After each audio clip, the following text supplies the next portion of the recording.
You're in Australia. Yeah. The irony. Continue. That's hilarious. So we out there, I'm still doing our shows, and I called Dot like, yo, I need to hear this record. Because we had been talking about it. I was like, I'm gonna fly home. So we had a gap of about, I think 3 or 4 days between shows. Right. I took that flight from Australia all the way back home. Oh, wow.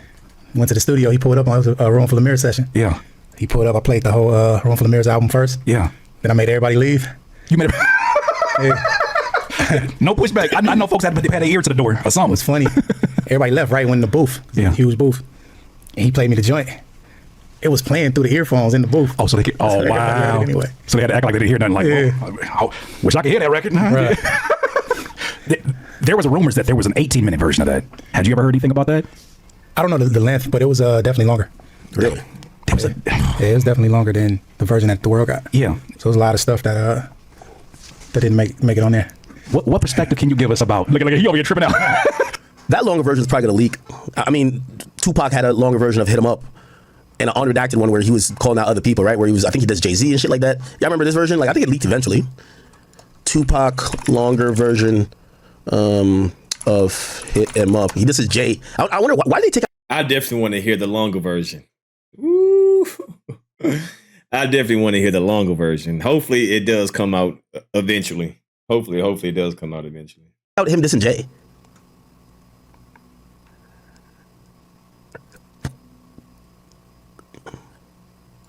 Ain't got no motherfucker. Right. Nah, I think this one, the outro or something like that, right? Oh yeah, the original with the Jay-Z diss. I wonder why did he take out a Jay-Z diss? Yeah. What perspective can you share with us about Somebody said Jay-Z had Tupac shook. Nigga, shut the fuck up. Never in a million years. the version we never heard? It was just some things in there that I didn't think would have been beneficial in the long run to put in there. So I gave him my input on that or whatever. So he took some of those things out. Now, Kendrick infamously said, I got 1, 2, 3, 4, 5 plus 5 in stock. I know I'm moving up, but I want to ask this specific question because I still want to walk down the timeline. Have you had a chance to hear the mother 5 in stock? Nah. Okay, so moving along the timeline, we talked about, so what is that? That is Euphoria, and then what is the next one that we get? Did we finally get? We don't get Family Matters. There's another one that was a leak that happened in between. We did 616 in LA. Right before that is. That's the timeline that I had to think about. So 616. Do you know what's crazy, Punch? Oh, he has that Buried Alive. That's the one I was talking about. I know I always missed that one because I didn't listen to that one. That's the one I didn't listen. At this point, I said I have this theory, and I'm just gonna put it out there. I'm not putting words in your mouth, but I have this theory that he started just dropping shit to see what Dot was gonna do next because he wanted to see his damn self. Man, because this was pure cinema. Maybe, I don't know. I know it's tough when you engage like that, right?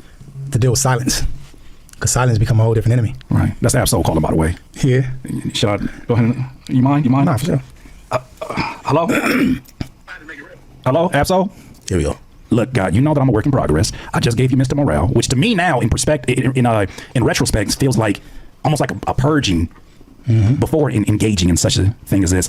How did you read 616 in LA, and what made it unique to you? So again, everything is wrapped up around this Australia trip. Right. After I heard Euphoria, I flew back. I gotta be here for this. Right. I flew back on tour. Euphoria dropped. I don't know. I think it was the next day, maybe, or I don't know how long it was after that. But I heard 616 when I was getting off the plane, coming from Australia. Wow. Yeah. So, to me, I just took it as he was telling me to think about this whole thing before we go too far. That's what I took it as. It's like, just, think for a second. Right. You know what I mean? I'm telling you certain things, like, really think about where you want to go. I know I skipped a step, but to that warning, there were certain lines that have been crossed by Drake, in my opinion, and we're especially knowing from where we're from, and just really just as men in general. Yep. When you get the family involved in some of these narratives, when you literally speak on family and business partners, you say all of these things that you're saying. I just remember just sitting there shaking my head, and saying, I just don't know if the guy understands who he's in a battle with. Yeah, but again, I don't think when you're so successful at certain times, right? I don't think you see everything. I don't think you take the time to really consider what's what. You don't think it makes you more because you I said it before. I seen a picture of you Jay-Z and Bill Clinton. Right. And you looking real comfortable because you like, I'm supposed to be here. Yeah. You've seen some of the most elite performers in their arena. You are one of those, right? Like you are to me one of those. You when they talk about Barrett Gordy, like you have to talk about a lineage of folks who have been able to build and create and help artists along the way. Like what you've done is something that generations will talk about. But you've seen different perspectives, and I would assume, being that my money's not like that, that you become more safe or you become more strategic about these moments because of how easy it is to be lost in your own. Yeah, but again, that comes with your background and your character and who you are. Like I can't speak for him personally. Sure. I can speak for me, and certain things I would look for is based on how I grew up and how I was raised. So I'm always being tuned to certain things. Right. You know what I mean? I can't say that for everybody because everybody got a different experience. You know what I mean? But what I do know is you can be blinded by so much success at times. Right. It's even times when I've been in that situation that to will it back in. Like, hold up. Yeah. I don't even get caught up in this whole thing. That's a great point. That's a great point. And it leads us into probably a moment that some will say for his side was a moment where he, I guess, finally decided to take it serious in some people's eyes with Family Matters. And one that felt a little bit more direct and one that felt like he was, attempting to, I guess, get into more of his lyricism bag to a certain degree. Yeah.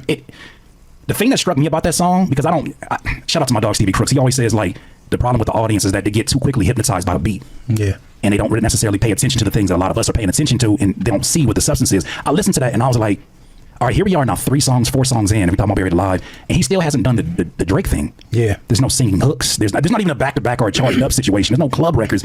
I know you can't speak for what his strategy was, but how do you interpret seeing that approach now that we're at Family Matters? Because it's a very different approach than you've seen with Pusha T and all these different folks. I had the same, excuse me, I had the same thought with Family Matters that I did with push-ups. And it was that it's not enough. It's not enough. What makes it not enough in your eyes? I think another mistake that they made was giving the idea that they was going to push this red button. So I think when you did that, you built the anticipation a bit too high. Right. You know what I mean? So now people have expectation. Right. Like, I'm finna hear some stuff now. You finna push the red button. It's over now. Right. And when that happened, then what you call it, drop right after? That's a good idea too. I agree. I think Drake definitely saying, "Yo, don't let me tell them, don't let me do it to you." And then it ultimately was something that I think most people just didn't believe, right? They didn't believe the kid is not yours, and they didn't believe the you beat your girl shit. Well, okay, to that point of the red button. And I'm talking about just generally overall in the culture, because if they believed either or, it would have been a big thing. Instead, I think it was only like parroted by most of the people who like Drake. But the culture wasn't like, damn, no way. Kendrick is taking care of another man's child. Look at this like affair, blah, blah, blah. And they weren't talking about that like that. Y'all stay pretty even keel no matter what's going on. Y'all don't let the elements around you change what your strategy is. In that situation, when you hear that, do you think there's a part in Dot that says, all right, it's time to lock in? Or is there like okay, you were doing this, let me over prepare for what that may be? Or is it just, I already know what I am and I'm confident what's about to happen? The latter part, you already know what it is. Yeah. Like people were saying that wasn't a battle track tested. Where did that narrative even, and it came from people who don't battle rap. They just didn't know. Yeah. You know what I mean? I mean, he wasn't battle rap tested. Like, we're talking about hip hop. Like, the idea of battle rapping, like, say URL or just actually say you're rapping against someone like in a studio somewhere, is very different than how you play a rap battle with another, mainstream rapper in the industry. Like, it's very different. There's a lot of moves. There's a lot of things you have to do. And who does Kendrick take on? Like, he would drop songs. The niggas would respond that he calls out. Then he would never respond back to them niggas. Right? The nigga dropped Control. There was at least 4 or 5 people who responded. If he would be battle tested if he said, I Meek Mill, handle this, or all those other people who responded by at least trying to engage with him. I didn't see him engage. So I think that's where the idea comes from. Speaking on things that they didn't know about. Right. Like saying that, I'm listening like, all right, I hear you. But it's like, Dot was fully prepared. You know what I mean? With songs written, he was fully prepared. Right. You know what I'm saying? So, I don't know, man. But it's like, you got the anticipation that this red button, that thing drop. Okay. Oh, you got dirty. You went 4. All right. Yeah. Let's go further. And further he went, because damn it, after that song, they couldn't even have enough time. There wasn't enough time for them to put a piece in the oven. Yeah, for sure. There wasn't enough time to even put a piece in the oven. You couldn't even watch your favorite sitcom because damn near less than 30 minutes later, Meet the Grahams happens. Oh, yeah. Here's where I, as a listener, say, this is what makes somebody like a Dot so dangerous, is that you I still don't feel like throughout those songs, and maybe you read it differently, I didn't hear an angry Kendrick in that. I heard one that was like, I'm warning you. I'm telling you. Okay, let's have a discussion beyond this show. Let's talk about the person behind this performance. Because now you involve in my manager, now you involve in family, now you're doing all of this stuff. Okay, well, let's really talk about you and Meet the Grams or something where it was like, it's an Alchemist beat. Just, Again, you mentioned the anger, right? Yeah. This goes back to an earlier point. That uncles get killed. That friends get killed. Right. You know what I'm saying? You got jumped. We're talking about records, bro. Yeah. So there's no anger there. Right. You know what I'm saying? Battle tested, that's battle tested. It's battle tested, yeah. You know what I'm saying? It plays a part in your whole mentality. And that goes into what you do from here on out. Right. So you're talking about clashing words. Play a devil's advocate for those who say, well, the elevated stage that this is being done on does put your legacy out there, look in a certain way. If it doesn't go, because we've seen this flip for other people. Like, I hate to use examples, but the way that it turned for Ja Rule, the way that this could very much be a make or break moment. And no different. It's funny, no different from like corporations in that when I think it was Jack in the Box said that they had better fries than McDonald's and they almost went out of business. Yeah, that's when the Jackhead exploded in that old commercial. These are very risky moments, and when you're saying certain things about me, about my reputation, not that provokes anger, but at least that does create a new element of emotion. I imagine. No, not at all. Unfazed. I mean, you gotta think about it. Like before that whole battle situation, Dot highest moment commercially was Damn. Like Humble was a diamond single. Right. I think it's almost double diamond. So he experienced all the success you can experience in hip hop. Right. At that level, at that point. Right. So this battle was just extra. You know what I mean? It's almost like, how they say NBA players, you can't be one of the greats unless you get in the slam dunk contest. Right. That's right. That's how I kind of read it too. Because I'm like, at this point, we know he is who he is on his own. For sure. With the team and everything that's been, like, we know that there's no doubt about that. There's nothing about it needs to happen. But you know how the analysts, I can see that. It's funny how much the shit that's happening in hip hop media mirrors the stuff that happens in. I can see that. I kind of like that. I kind of like that comparison. It's like Jordan. It's like a LeBron. Everybody say, LeBron, how come you ain't do the slam dunk contest, right? All the greats did the slam dunk contest. I can see how you put that. Sports journalism. Yeah. And that if LeBron James loses this game, his legacy is on the line. Right. And it's like we're just going to negate everything else that came up, conveniently negate everything that came before that. That's human nature, but nah, it don't work that way. Yeah. You know what I'm saying? Your legacy is based on a career span. Right. It's not based on one moment. That moment is a part of the legacy, but it's not the legacy. Okay, so Meet the Grams happens, and oh my God, I listened to that record, and this is where I'm like looking at it, I'm like, to me, it's that Mamba mentality, and it's a reason why when Dot sat across from Kobe, and Kobe said, who reminds you of yourself in a music form, and he said, of course, Kendrick, without a doubt. Yeah. I looked at this and I said, all of those, going back to the moment when I told you, when I heard a record where they all played, everybody in TDE played the role of a different member of Wu-Tang for fun. Yeah. It wasn't a record where they were like, oh, we do this, we're gonna go crazy on the blogs. No, that was a record that they did because of the love of the sport. Hey, that's the song. I was on that song. You was on that song too. Wait a minute, who did you play on that one? Or who was you? I get them young boys around for the money. Oh, you did. That's why I don't buy it when y'all hear you talking. I'm like, Punch know he nice. Punch me know he nice. Because I'm listening to a Room Full of Mirrors record this morning. I was like, it's a certain demeanor, it's a certain confidence that you gotta have to talk like this. Yeah. And like I try to tell artists when I do music critiques. Yeah. Ali said this too. He was like, there's a certain level of confidence that is built within your silence too. A lot of rappers try to overtalk the moment. Okay. In those moments where you just like, I just want to get to the not like us. You know what it is for me? And it just hit me that nobody can do me better than me to a mentality, or they can't do me. Basketball analogies. Up to I need. Hey Curtis, I need you for a record. Yeah. You need to do what? We got transparency. Sure. Man, that's incredible that I'm talking to you after reacting to all of these clips, and they like, man, shut up, bro. You ain't gonna get no interview with nothing. Yeah. How you feel right now? Stupid. So Kendrick circles the block and comes back with Not Like Us. A day after, like I said, this whole thing happened in 5 business days. I don't think people will recognize how quickly of a wrap up this was until we do the 1-year anniversary this next coming week. Not Like Us. Yeah. First of all, why do you think people didn't think he was capable of being the one to get a record off like that? Because I heard that narrative a lot where they were like, man, just wait till Drake drops the hit record, and when that happens, it's a wrap for you guys. I'm like, you act like this dude ain't the songwriter that you just described in the beginning of this conversation. Yeah. You know what? Somebody made the point. I think it was maybe Ebro or somebody. When he said that Drake fans aren't necessarily hip hop fans, and that plays a huge part in it. That's such a horrible point, right? So, you see, Kendrick fans are pretty much a monolith. You can't like Kendrick Lamar if you're not into super lyrical dexterity. Like, Drake does 15 different things. Drake's a complete pop star that makes songs that are going to be TikTok bops. I'm not muted, right? Second of all, Drake also has like like you have a section like me. I like Drake rapping. Sometimes the R&B, I love the R&B too. But like to say that if you're a Drake fan, you're not a hip hop fan. It's like no. There's certain women who they don't listen to Do Not Disturb. Like they wouldn't put on a 5 a.m. in Toronto. They don't want to hear 9 a.m. in Dallas. They don't want to hear 6 p.m. in New York. They don't want to listen to that type of stuff. They don't want to hear Middle of the Ocean. They want to hear Jaded. They want to hear. That's how they talk to Drake. That's how Drake talks to them. Drake is talking them through their emotions and feelings and all those type of things. And that's why I don't like when people try to devalue or just like erase what a nigga is done. Not because he does 5 things means that no one who likes him for pretty much the main thing. That's why he's relevant. If you ask me, it's because his ability to rap. Right? So I do think Drake has a bunch of fans that are hip hop fans. But does he have certain fans that just might want to hear him sing? Yes.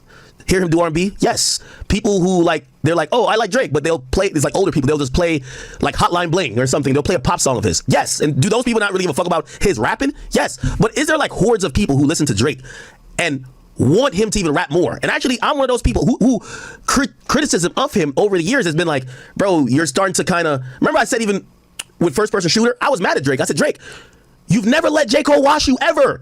You've always given that boy belt to ass lyrically. Yo, your pen might be getting a little bit rusty. You're rapping with Yachty a little bit too much.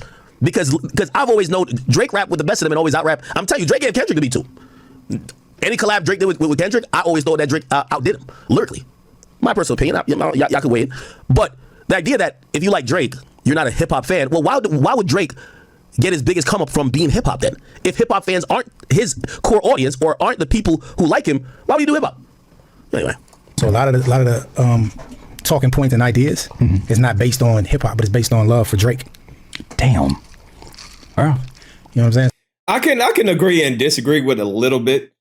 But Drake his audience is different, right? Because of the Hotline Bling, because of the God's Plan, because of the I Need a One Dance, you know what I mean? So it's not all just necessarily hip hop, where Kendrick is, his core fans are mostly hip hop. But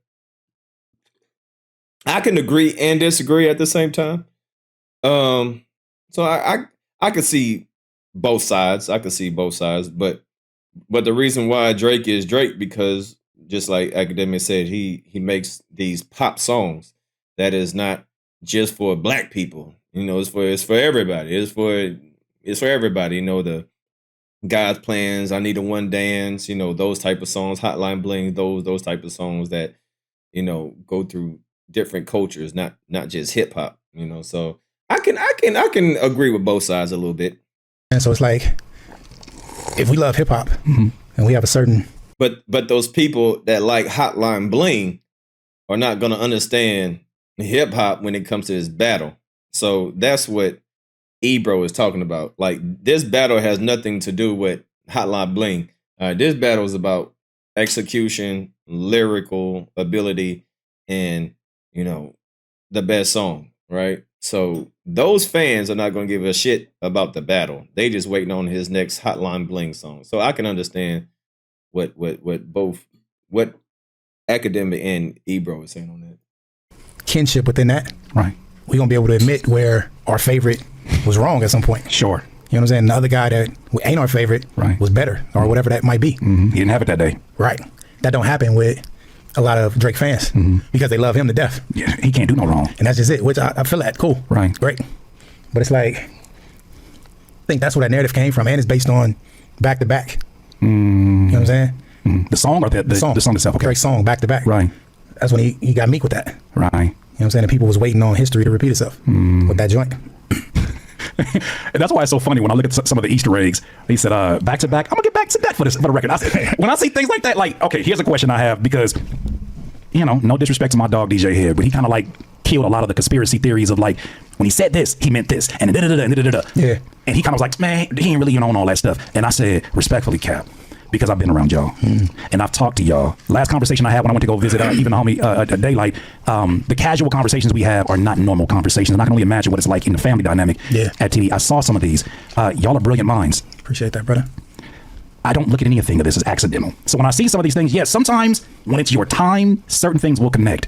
Yeah. But how much of that do you think was calculated on the part of Kendrick? Super calculated. Right. Yeah, he calculate a lot of things. I mean, I'm not gonna sit there and cap and say that everything was, Sure. you know what I mean? Because some people just reach. And they, Yeah, I'm sure. like, I'm looking at stuff. I'm like, come on now. Right. But the majority of the things are calculated, are taken into consideration. Right. You know what I'm saying? Y'all are well worked. Y'all are well read. Y'all well versed. Y'all, the kind of references that I heard you even bringing up today about the Egyptians. I'm like, you casually say that. Right. This is what drives all of the energy with it. Like, nah, he meant that. Nah, run it back. Run it back. That's a quadruple entendre. It's funny. I never forget. Soul came to visit me when I lived in Rancho, and he told me, he said something like, I got both hands in the pot like I'm ambidextrous. And he said, you corrected him about it was something about that detail. And he was like, man, he was like, but see, that's why punch is so important, because there's moments where I'm like, I'm in my bag. And he's like, no. You what did you mean when you said that? So when I know that kind of deep, Like no. Okay. Drake's talent and skill as a... By the way, I still also think that people, I think it's hate that people say that the Hard Part 6 is trash. I don't think it's trash. I think Garbage. people weren't feeling the angle in a diss battle to not be on the offensive and to be on the defensive. Garbage. To say, Garbage. what are you talking about? I'm not a pedophile. No. I think people felt like, it was a different tone to the was songs and a garbage. different tone to what Drake was putting out. I think that's was why they call it garbage. trash. Lyrically, that song's not trash to me. No, it is not trash to me it at was all. garbage. It was garbage. And It two, was for the record, I got to say, complete I'm garbage. I'm probably the most unbiased when it comes to this situation. Like, I respect Drake's talent and skill as a songwriter, as a MC. Right. You know what I mean? All the success he had. Even conversations I've had with him, like, always been a cool dude. I got to clear this as a record for him or whatever. So, like, I don't have no beef or malice towards him. Right. So he's battling my guy. So What you think is going to It's happen? up. You would do the same thing. yeah, so you know what I mean. But when I heard that record, it felt like defeat. Like, he felt exhausted. Yeah. Like, vocally on the record. That's why after I heard it, I wouldn't put it in good battle. Oh, you put it on Twitter, right? Yeah. I remember that. It did feel like, I mean, he did that at a time where it was like the other record was taken off in a way where even if that wasn't a diss song, that would become the primary focus of whatever company is attached to it, because that song took off with Gasoline Draws. Sounded Here's my hella theory on Hard defeated. Part 6, which I thought was really interesting. After, as the West Coast might say, after Kendrick Mark that nigga out, I'm just playing. After Not Like Us dropped, and he said, this person in the crew, this person doing this person this, and I feel this way about you. Drake decided to do his own addition to the Hard Part series, which anybody who's a fan of Kendrick understands how important these records are, as almost like photos in a photo album. Yeah, for sure. To remind you of where I'm at, right? And as he gets to Hard Part 6, so calling again. Hello? Are you there? Oh, no, he gone. He gone. Okay. No, so he might have butt down me. Okay. I think we got it. Okay. All right. Not bad. I think that's a perfect place to leave this conversation at. I am glad that Punch spoke on it, because honestly, we're not hearing a lot of talk to give context, and it kind of does give context because Punch is one of the closest people to Kendrick, and at least he gave us some background info on what was happening at the time. Real quick. And I really hope one day Kendrick sits down and does an interview and really just gives us, or maybe he does a movie or something, or maybe he does like a DVD or something, so he could break down. Well, he'll probably do that like years from now. You know what I mean? It ain't gonna be no time soon when Kendrick, sits down and do an interview and really discuss the details, or maybe he'll do a DVD or something like that.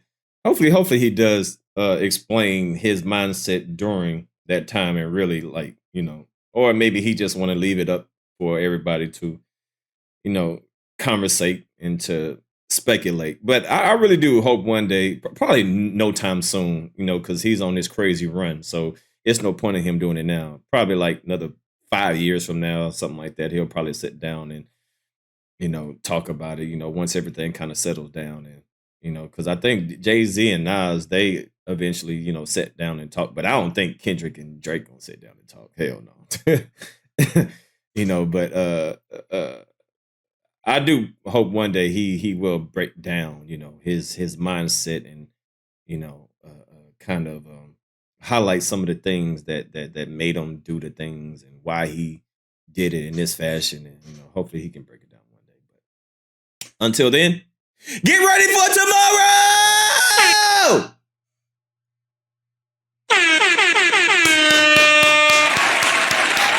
All right. That's the end of the live stream. I'm done. The next time you see me, I'll be drunk, singing to SZA. All right, I'll be on stage with my boo.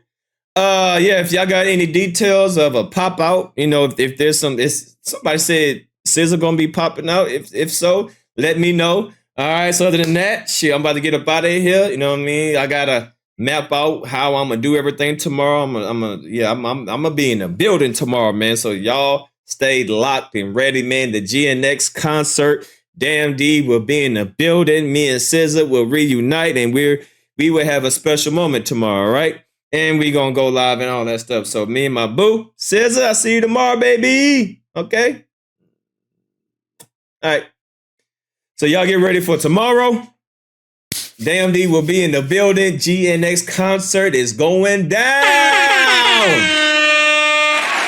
All right. I'm about to get up out of here. All right. So other than that, man, that was a dope interview. Shout out to Curtis King, man. That was a if y'all haven't checked out that interview, definitely go watch it. Go watch it in its full entirety. All right. Other than that, I'm about to get up out of here, and yeah, man, I'm about to get up out of here. Say if D get on stage with SZA, he gonna throw. Listen, man, I'm telling you, if me and SZA lock eyes, it's gonna be over. I'm telling you. I already told y'all what's gonna happen, man. I'm telling you. She say, "Come give me a hug." She gonna, ooh. That's the first thing she gonna say. Ooh. Mm-hmm. Mm-hmm. Y'all get ready for tomorrow.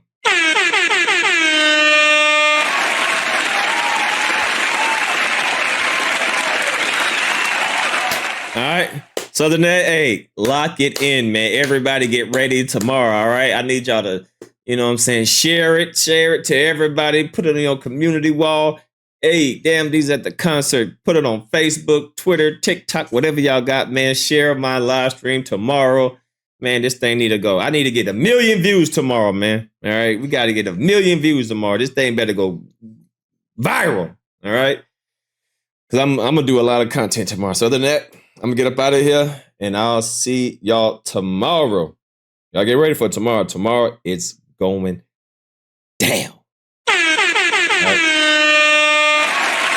So salute, man. Appreciate the love, and I'll see y'all tomorrow at the concert. I'm gone. Peace.